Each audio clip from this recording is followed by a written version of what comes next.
Hello, everyone, and welcome to Daily Current Affairs session. My name is Vivek Sharma, and today we're gonna discuss about few most important articles of the day. पहला rat hole mining से related environment का एक topic हम discuss करेंगे. Environmental impact assessment इस topic से आप इसे रिलेट कर सकते हैं. सदा एरिया है, वेस्टर्न घाट में लोकेटेड है. वैसे तो ये वेस्टलैंड कहा जाता है, बट बहुत इंपॉर्टेंट है, क्रूशियल है, इसके बारे में भी हम समझेंगे. देन साइंस एंड टेक में नाग मिसाइल के बारे में हम जानेंगे. एंड प्लेसेस इन न्यूज में जेड मोड और डियागो ग्रेसिया के बारे में हम जानेंगे. तो ये दो लोकेशन हमारे लिए जाननी इंपॉर्टेंट रहेगी. आइए सबसे पहले हम समझते हैं कि रैट होल माइनिंग होती क्या है. देखिए, ये एक ऐसी टेक्निक है जहां पर इलीगली कोल को एक्सट्रैक्ट किया जाता है कई माइन से. मतलब यहां पर एक नैरो टनल हम बिल्ड करते हैं, जैसे कि चूहा अपना बिल बनाता है, सेम वैसा ही रहता है. अब इसमें एक तरीका होता है साइड कटिंग. जैसे ये मान लो एक पहाड़ है, इसके साइड में यहां पर मैं कट लगा के इसमें से कोल बाहर निकाल लेता हूं. दूसरा तरीका है आपका बॉक्स कटिंग, यानी ये पहाड़ है, इसके अंदर मैं हॉरिजॉन्टली जाके यहां से अपना जो भी लाइक कोल वगैरह है उसको बाहर निकालता हूं.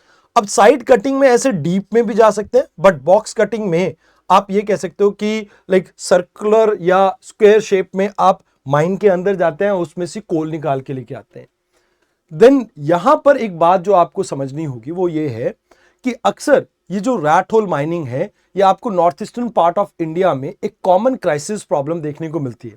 अभी रिसेंट टाइम में भी जनवरी 6 को कुछ 9 वर्कर्स आपके फ्लड के अंदर, मतलब रैट होल माइनिंग में जब माइन के अंदर पानी भर जाता है उसके अंदर फंस गए थे, जिसकी वजह से ये थोड़ा न्यूज में था असम वाले पार्ट में.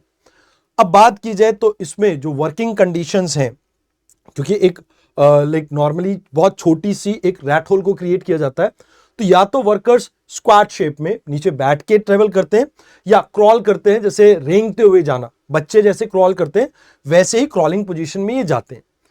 अब क्योंकि ये फॉर्मल सेक्टर नहीं है, या आप ये कह सकते हो कि ये लीगल माइनिंग नहीं है, तो यहां पर आपको बहुत सारी प्रॉब्लम्स देखने को मिलती हैं.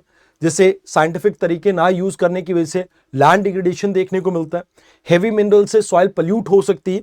इन एडिशन टू दिस आपकी वाटर बॉडी में एसिडिक कंटेंट इंक्रीज हो सकता है. जैसे लुखा रिवर जो है आपकी, यहां पर इसमें एसिडिक नेचर बढ़ने की वजह से पूरा इकोसिस्टम बर्बाद हो गया.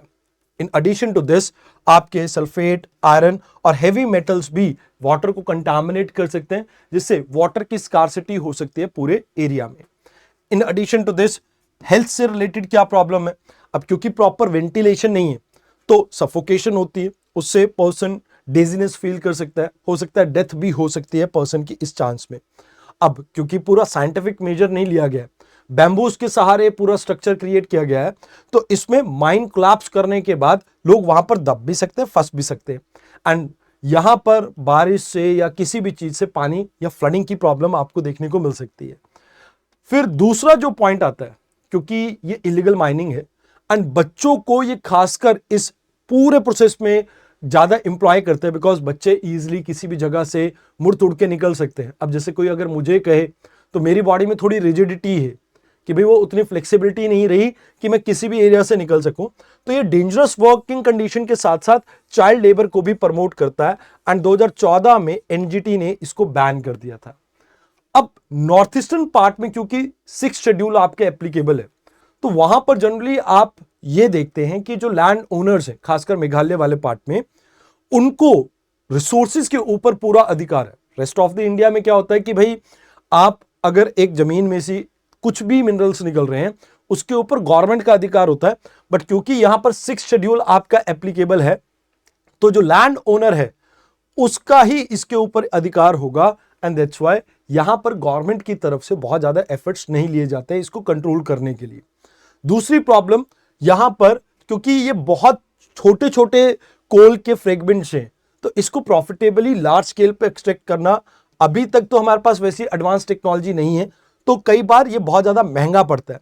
तो इस वजह से रैट होल माइनिंग यहां पर चीप मानी जाती है, और ये असम, नेपाल, बांग्लादेश वाले एरिया से लेबर्स को अट्रैक्ट करते हैं, बिकॉज यूजुअली 3 से 4 टाइम ज्यादा यहां पर पे मिलती है. बट फ्रिक्वेंटली ये प्रॉब्लम में फंसते हैं, इस वजह से एनजीटी ने इसे बैन कर दिया था क्योंकि इन्वायरमेंट को ये डिग्रेड कर रहा था। हेल्थ के जो कोलैप्स आपको देखने को मिलता है या फ्रिक्वेंटली लोगों की डेथ होती हुई यहां पर देखने को मिलती है, वो एक प्रॉब्लम आ गई। एंड चाइल्ड लेबर को ये प्रमोट करता है, इस वजह से एनजीटी ने इसको बैन कर दिया। अब बैन करने के बाद अगर हम बात करें तो यहां पर काफी सारे सोशल एक्टिविस्ट थे, जैसे इंपल्स की आप एग्जांपल लीजिए। इन्होंने कई बार हाईलाइट किया कि भाई इन इन एरियाज में आपको जो बच्चे हैं वो माइनिंग एरिया में डिप्लॉय करते हुए दिखते हैं।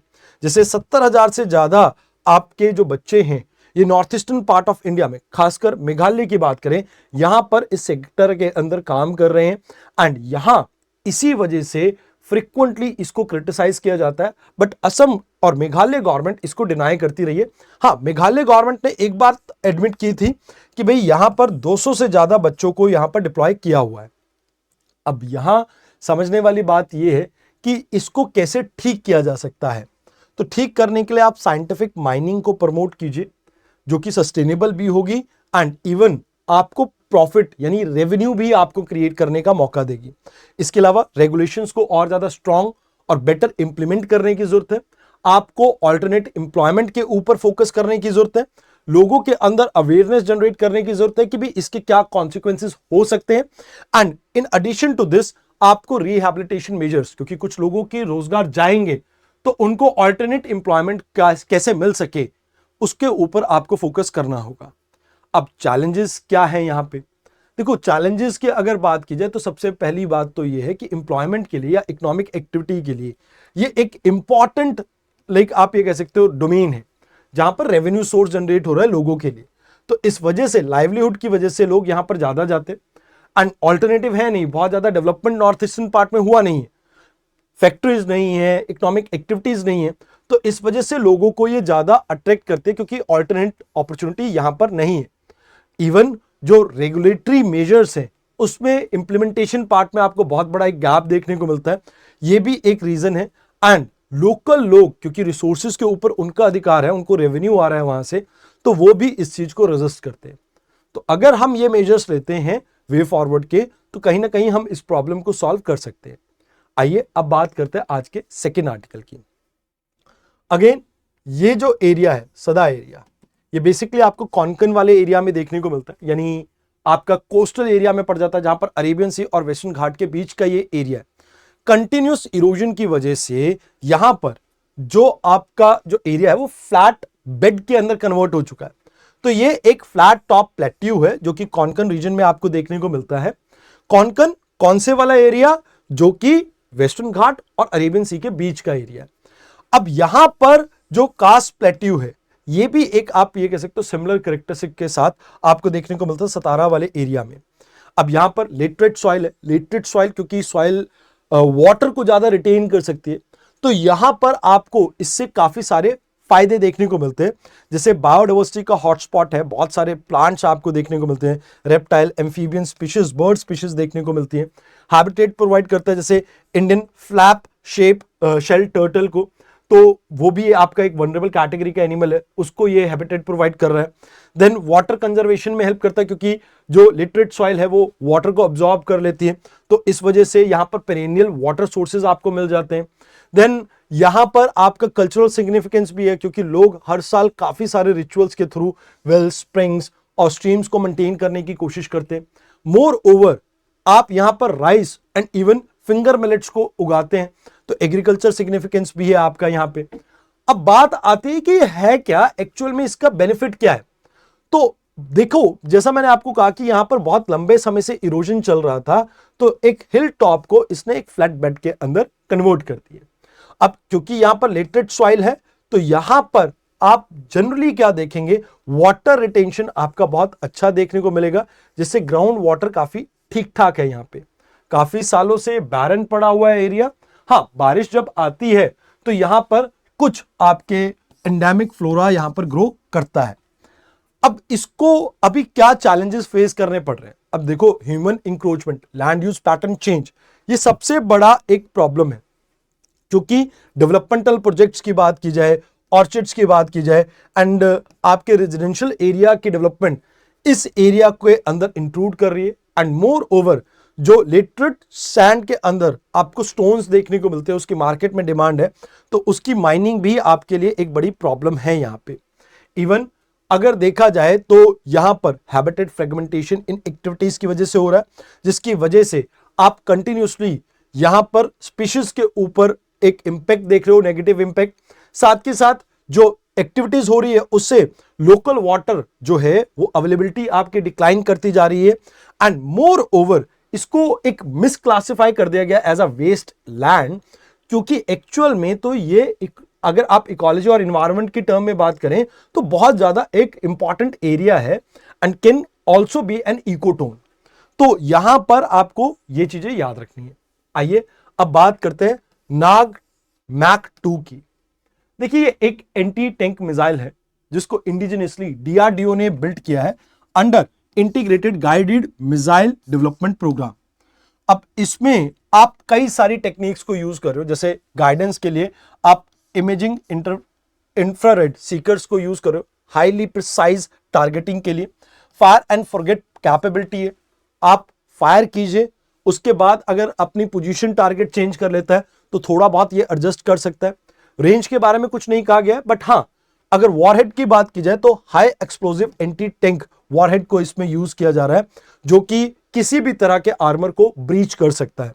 मोर ओवर अगर बात की जाए तो मल्टीपल प्लेटफॉर्म से इसे लॉन्च करने के लिए हम डिजाइन कर रहे हैं, जैसे लैंड से, हेलीकॉप्टर से, ट्राइपॉड से, किसी से भी आप इसे लॉन्च कर सकते हैं। एंड इसकी सुपरसोनिक स्पीड रहेगी। सुपरसोनिक इन द सेंस, देखो आप साउंड की स्पीड के कंपैरेटिव जब ऑब्जेक्ट की स्पीड देखते हैं तो उसको मैक के अंदर काउंट करते हैं। अब अगर स्पीड साउंड की स्पीड से कम है, यानी 1 मैक से कम है, तो इसे आप सबसोनिक कहते हैं। दूसरा, अगर ये साउंड की स्पीड के बराबर है तो इसे ट्रांससोनिक कहा जाता है।